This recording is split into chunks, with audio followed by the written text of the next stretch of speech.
Itu ada di fikih seperti itu. Makanya bagi kita yang mampu, jangan sholat duduk kecuali capek dan lain-lain. Kalau sholat tahajud itu kan sunnah, boleh nggak? Kalau apabila melakukannya duduk boleh, boleh. Berbaring boleh. Oke. Cuman saya bingung sama yang tanya, kalau habis bangun tidur terus tahajud itu wudunya kapan?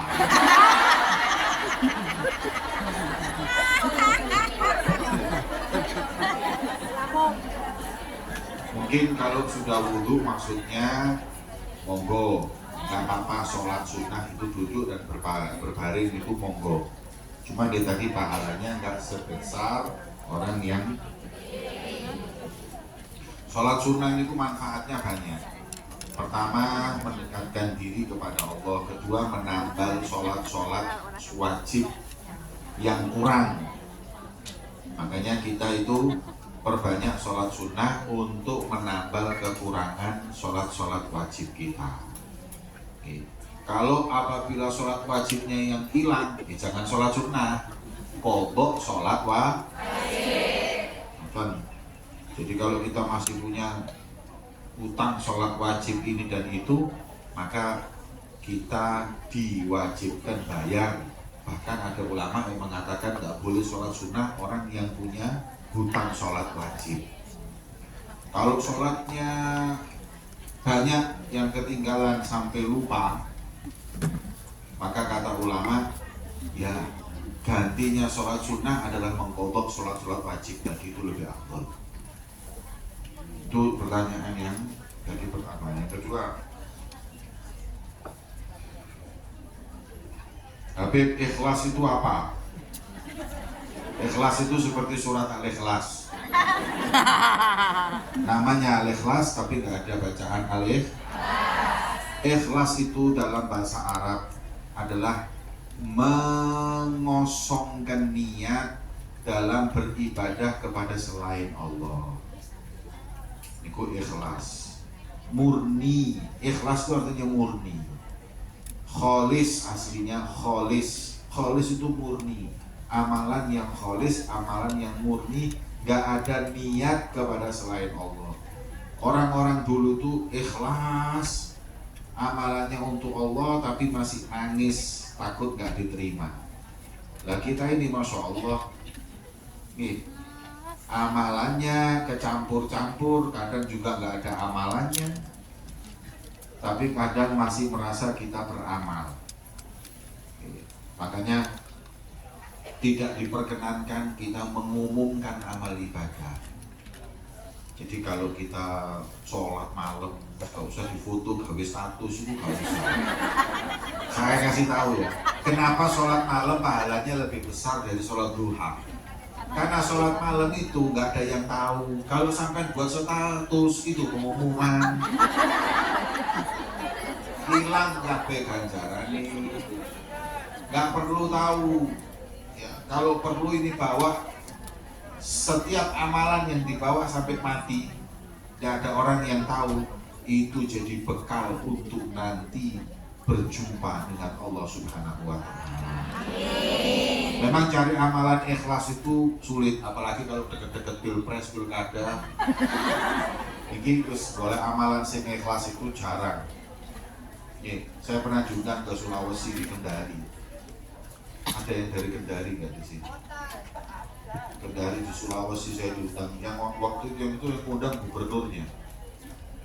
Begitu nyampe di sana saya mampir masjid di perjalanan. Masjid itu masjidnya bagus tapi nggak ada karpetnya, tapi ada bekas karpet, ada bekas lint tuh.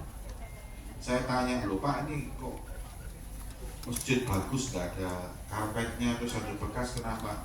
Ini kemarin ada karpetnya dibantu sama calon gubernur, tapi begitu gagal nggak jadi naik, ditarik kembali. Bayangkan masjid, bantuan masjid dicabut kembali. Nah, jelas amalan dan ikhlas. Amalannya hanya untuk mendapat kedudukan ujian di sisi Allah Subhanahu wa Ta'ala. Sekarang seperti yang lagi rame-ramenya kalau ibadah apapun diviralkan, bikin itu. Kalau memang dia niatnya itu untuk buat orang supaya ikut melakukan sedekah seperti dia, niatnya seperti itu, mungkin itu adalah motivasi buat yang lain. Tapi kalau niatnya itu nggak ada seperti itu, hanya untuk cari kedudukan, itu nggak ikhlas. Orang yang nggak ikhlas itu kesian, sudah uangnya hilang, ya nggak dapat apa-apa kecuali dapat ujian dari Allah. Lah yang seperti ini ada orang nggak ikhlas, ini ada contohnya dalam satu hadis. Ada tiga orang ini lagi dihisap sama Allah. Yang pertama orang kaya. Kemudian ditanya, kau sedekah untuk apa? Jawabannya, saya mencari ridho-Mu ya Allah.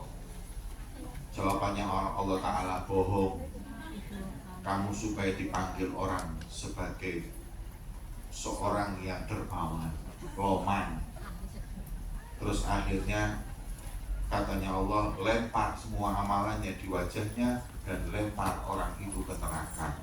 Itu sing sugi-sugi yang amal-amal seperti itu. Yang kedua, kiai-kiai habaib. Kau dakwah sana, dakwah sini, cari apa? Cari ridho-Mu, goro, kau boleh amplop. Boleh ridho itu kok nanti gak diamplopi, mulai plenas-plenos kok. Gak boleh. Tetapi aku cari ridho-Mu, ndak. Kemudian katanya Allah, lemparkan amalannya itu dan masukkan dia ke neraka. Yang ketiga, orang yang jihad fisabilillah. Orang jihad ini berangkat jihad, ditanya apa niatmu? I'la kalimatillah, membela agama Allah. Bohong, kau mau dipanggil, kamu adalah pendekar, kau adalah kesatria, kau syuja, kau berani, hanya cari pujian orang. Dari tiga-tiganya ini semuanya hanya untuk dipanggil dai, hanya dipanggil dermawan, dipanggil pemberani. Amalannya nggak ada yang karena Allah, akhirnya dilempar, dikembalikan dan dimasuk ke neraka. Na'udzubillah min dzalik. Maka itu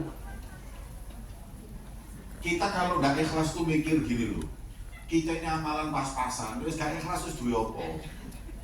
Kalau orang-orang yang amalannya banyak, nggak ikhlas yang lumayan, separuh nggak ikhlas, yang separuh bisa masukkan dia ke surga. Lah kalau amal kita ini sudah pas-pasan, ngepres mesti kurang kadang-kadang, terus nggak ikhlas, yang ada kita rugi. Na'udzubillah min dzalik. Berupaya untuk tetap ikhlas. Terus ikhlas itu, ini ada pendapat ulama, alhamdulillah. Kalau kalian sampaikan kan pasti pernah ya, amalan nggak ikhlas pasti pernah. Tapi kita minta sama Allah, ya Rob, amalan saya yang dulu gak ikhlas terima ya Allah. Itu nanti dengan kedermawanannya Allah akan diterima, lumayan. Kalau enggak, ya harus entek amalan pula kali sampai.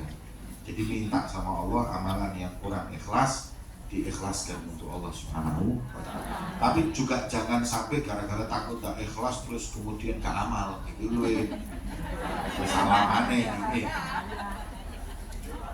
Aku gak sembahyang, aku wedi delok wong. Delok wong aku gak ikhlas utang lahir amalanku. Mau diculuk malaikat kapok. Bukan terus seperti itu, meninggalkan amal karena orang itu juga gak boleh. Kemudian ini pertanyaannya 4 alinea. Kok kirim surat aku pertanyaan?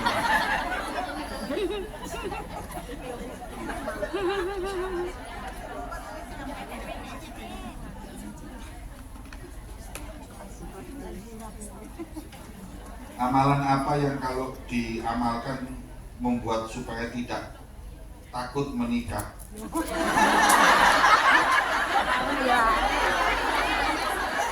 Aku kasih kirim apa nih?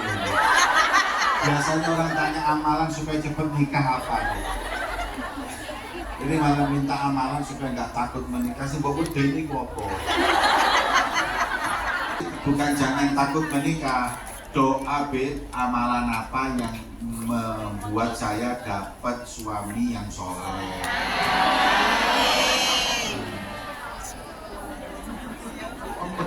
Rabi Dracula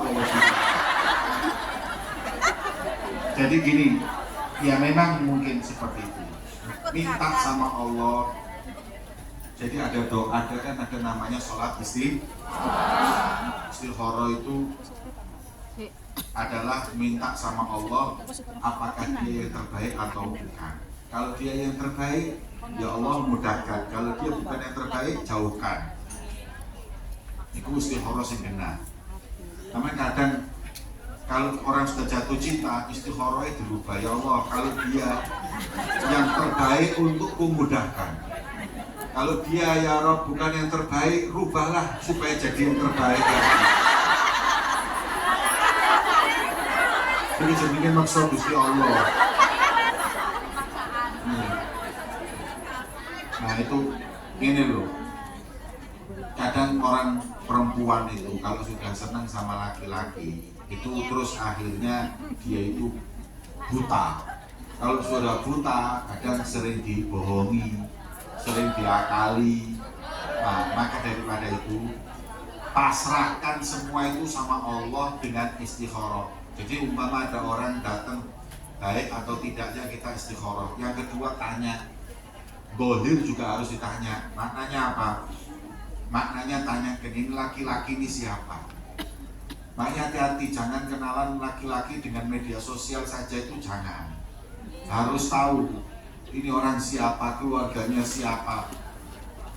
Rasulullah bersabda seperti ini, wanita itu dinikahi karena 4 hal. Kemudian kata ulama, begitu juga laki-laki dicintai juga karena 4 hal.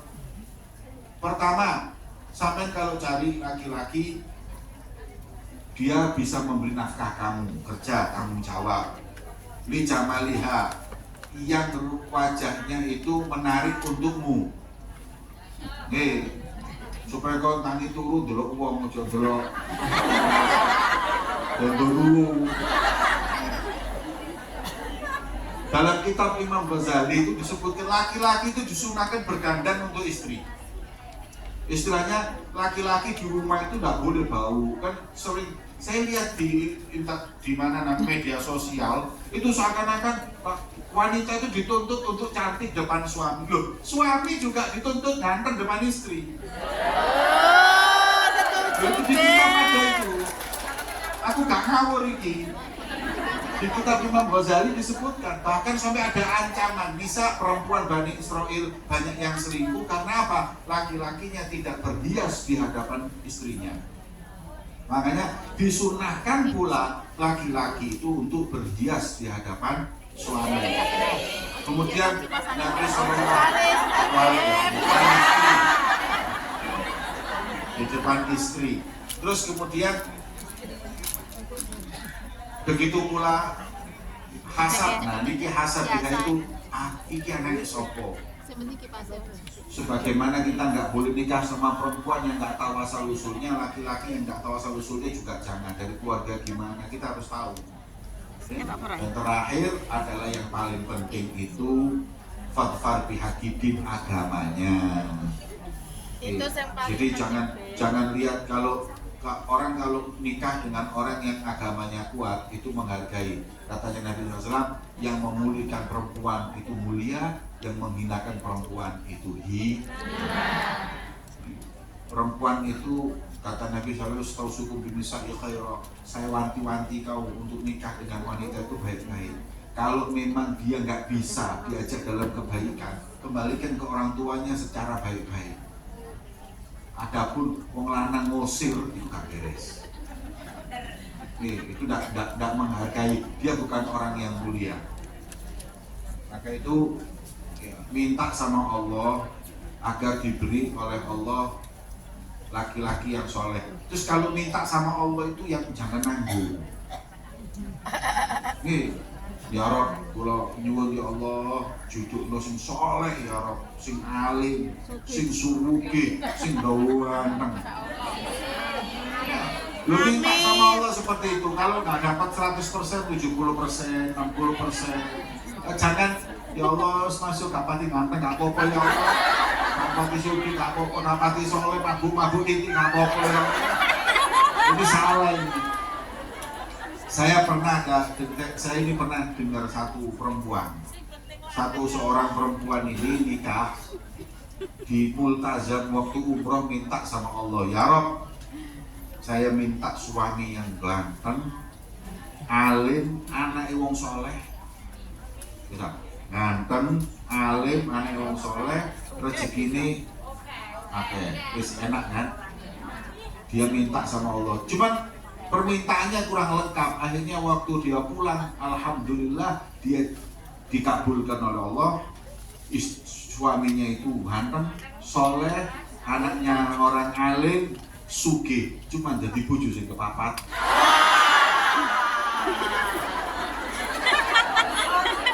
Ya, sebab doanya dia kan tadi ngomong gitu, dia nggak ngomong saya satu-satunya, ya Allah, nggak ngomong dia.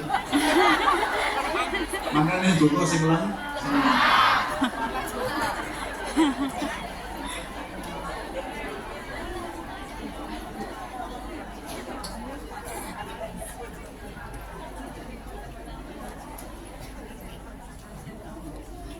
Cepat-cepat kok dredak. Mau tanya, lebih baik utama mana, mengikuti zuriat Nabi yang masih suka dengan kesenangan, menemani beliau jalan-jalan, atau menghadiri majelis taklim? Ya hadiri majelis taklim lah. Iya. Majelis nih, jalan-jalan sama zuriat Nabi, sama ke majelisnya Nabi. Ya apa? Pilih majelisnya Nabi lah. Ya, majelisnya ini kan kayak sekarang ini majelisnya Nabi Muhammad. Nah, kalau kita ada majelis ilmu itu dahulukan. Kecuali kalau ada orang yang membutuhkan untuk pertolongan kita, sekali-sekali monggo. Tapi kalau saya lihat orang-orang di Hongkong ini waktu libur cuma seminggu sekali. Gunakanlah waktu sebaik-baiknya itu, sewaktu yang hanya sedikit itu untuk sebaik-baiknya, yaitu untuk menuntut ilmu. Ya, menuntut ilmu. Maka dari itu, kecuali kalau ya enggak, hanya sekali-kali untuk nemenin orang karena butuh bantuan kita, monggo. Tapi kalau untuk menjadi satu rutinitas, nggak ada yang lebih afdal dari majelis ilmu. Masuk majelis ilmu, majelis jalan-jalan. Ditakok itu ya apa? Tetapi di dunia Nabi, di dunia Nabi tetap aja, ini majelisnya Nabi juga, gitu loh. Kemudian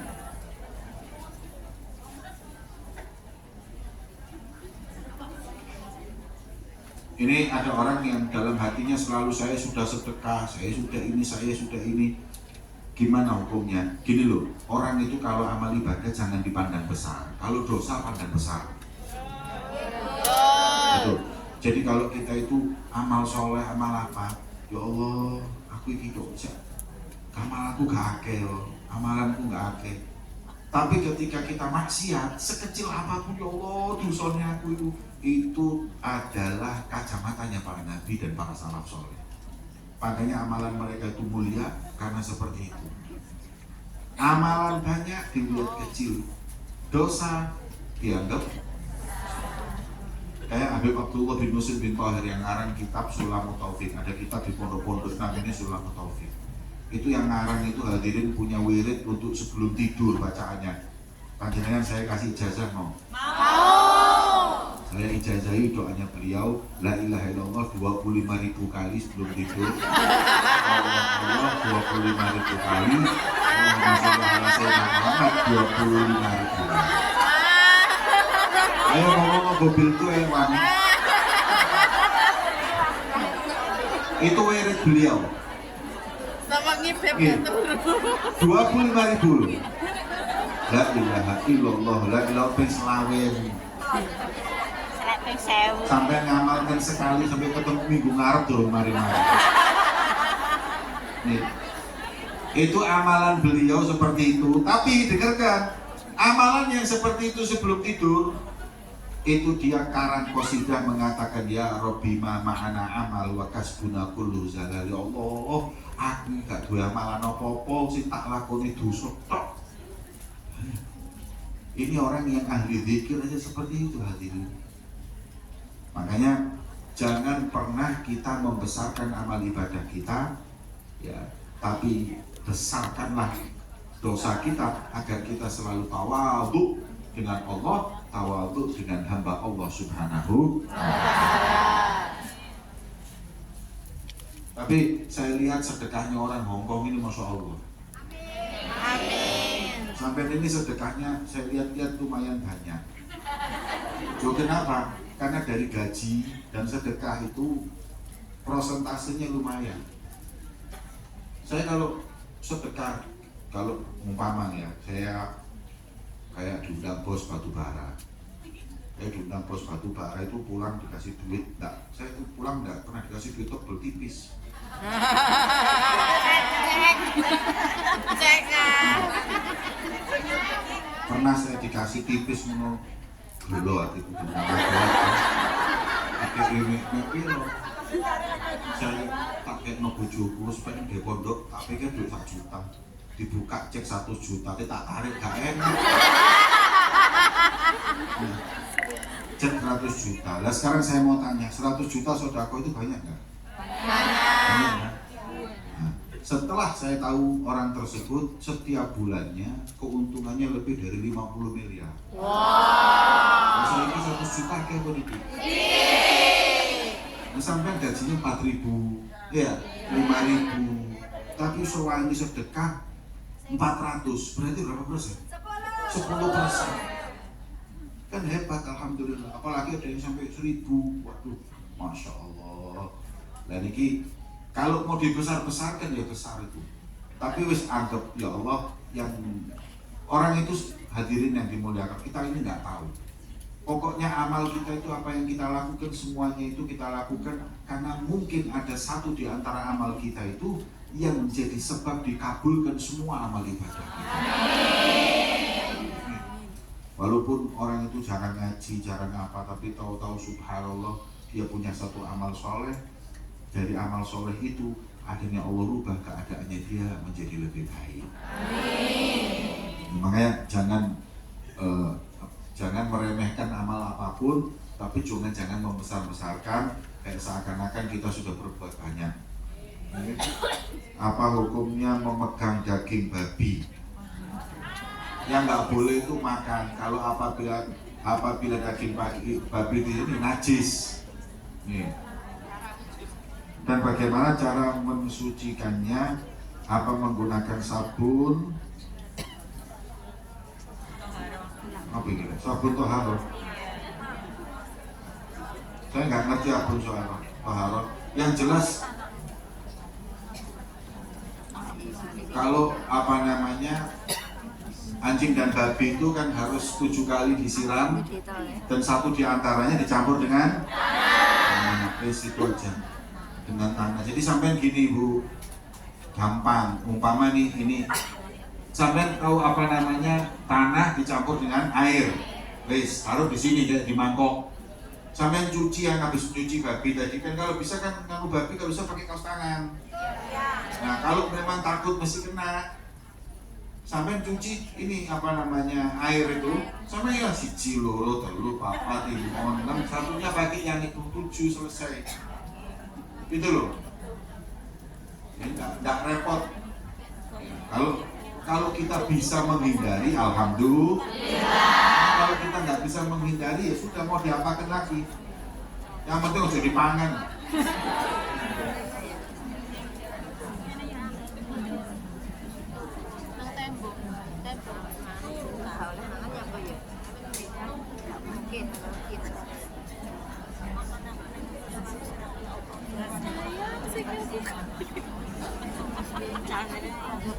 Gimana kalau pakai kerudung atau kadang pakai cadar atau apa dan lain-lainnya, kemudian nggak diridhoi oleh suami atau nggak diridhoi oleh orang tua. Gini, kalau kerudung itu sepakat ulama wajib, kalau cadar itu masih beda pendapat. Ada yang mengatakan wajib, ada yang mengatakan tidak wajib, ada yang mengatakan sunnah. Yang jelas orang pakai cadar itu nggak ada salahnya.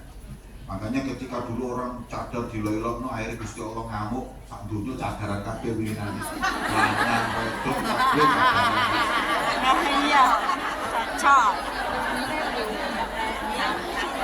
Terpaksa nek gak cadaran kalau mlebu mall. Nang ndi, ya kan jadi wajib. ngomong cadar ini akhirnya cadaran bisa bikin anak tahu.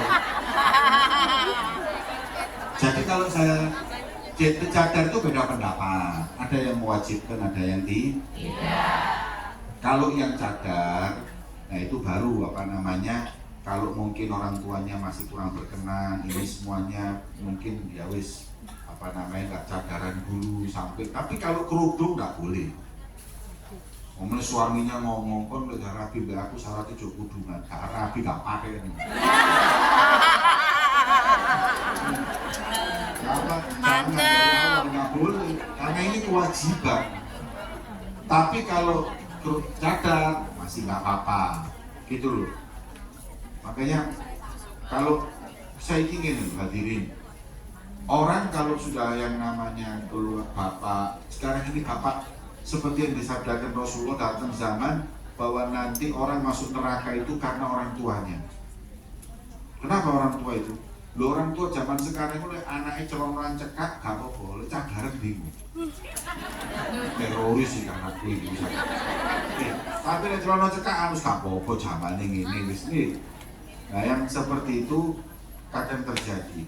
Ala kulli hal kita itu berkerudung yang wajib itu kita lakukan, dan kalau itu apabila orang nggak ridho tetap kita jalani. Adapun kalau cadar ya insya Allah kita berupaya kalau yang masih mau pakai monggo, tapi kalau orang tua nggak ridho, suami nggak ridho, pelan-pelan aja, karena dahulukan yang wajib dan dahulukan yang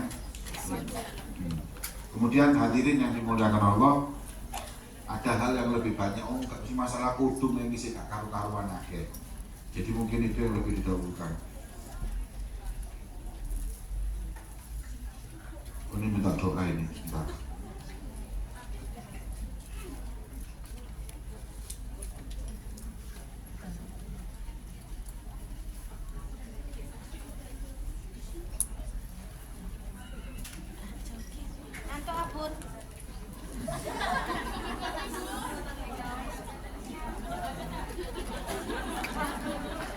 Ini ya, ada yang kayak ini baru masuk akal. Saya seorang janda, kepingin untuk nikah lagi, tapi apa namanya sampai sekarang masih belum diberi oleh Allah Subhanahu Wa Taala. Kalau amalannya yang paling gampang saya berikan, yang paling gampang itu setiap habis sholat baca Rabbana atina fid dunya hasanah 7 kali. Terakhir wabil akhirati wa fil akhirati hasanah wa qina. Itu guru saya Syekh Muhammad bin Ismail memberikan ijazah, insya Allah diberi oleh Allah pasangan yang soleh solehah. Amin ya rabbal. Kalau saya sampai umur tapi gak rabi-rabi, apakah saya diakui sebagai umat Nabi Muhammad? Ya tetaplah.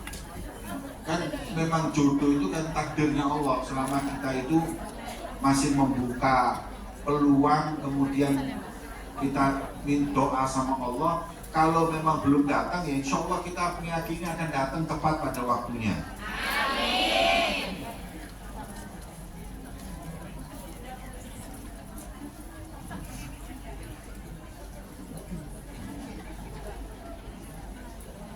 Hukum sholawatan tapi untuk kepentingan dunia.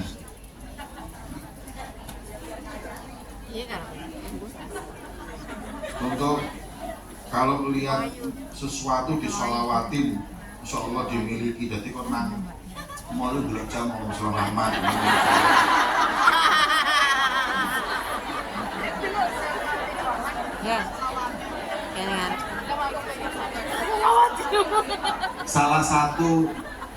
Salah satu amalan yang mempermudah rezeki ya sholawat sama Nabi. Akan tetapi bukan terus kepingin sesuatu disolawati kok insya Allah. Nih, ya kowe nak ndelok wong ayu-ayu di bareng wong semangat. Mau dirabi kabeh. sholawat itu diantaranya supaya nggak kena mata. Jadi ada hadirin, ketika kita melihat sesuatu yang indah kita sholawat, insya Allah aman dari ain. Ain itu apa? Ain itu kata Rasulullah, al-ainu hak, hati-hati. Wong itu ada satu hal yang bahaya, yaitu ain. Ain itu kena mata, pasti istilahnya ujian orang itu bahaya. Makanya anak kecil apa itu kalau diuji nanti tahu-tahu bisa jatuh, itu namanya kena ain. Ya, saya punya tetangga itu punya anak lucu, kena ain, nangis 1 hari 1 malam sampai masuk rumah sakit. Akhirnya diobati orang yang ngerti, alhamdulillah hilang ain. Nah, katanya Nabi kalau supaya tidak kena ain, baca Masya Allah, Tabarakallah, Allahumma sholli ala. Nah ini kalau kita itu lihat sesuatu itu, muji koncon itu kan, anu ya Masya Allah, handphone baru beli, ya Allah api handphone ini, Allah Salam Muhammad. Nek ganggu tor moro-moro lugu, pecah, itu namanya kena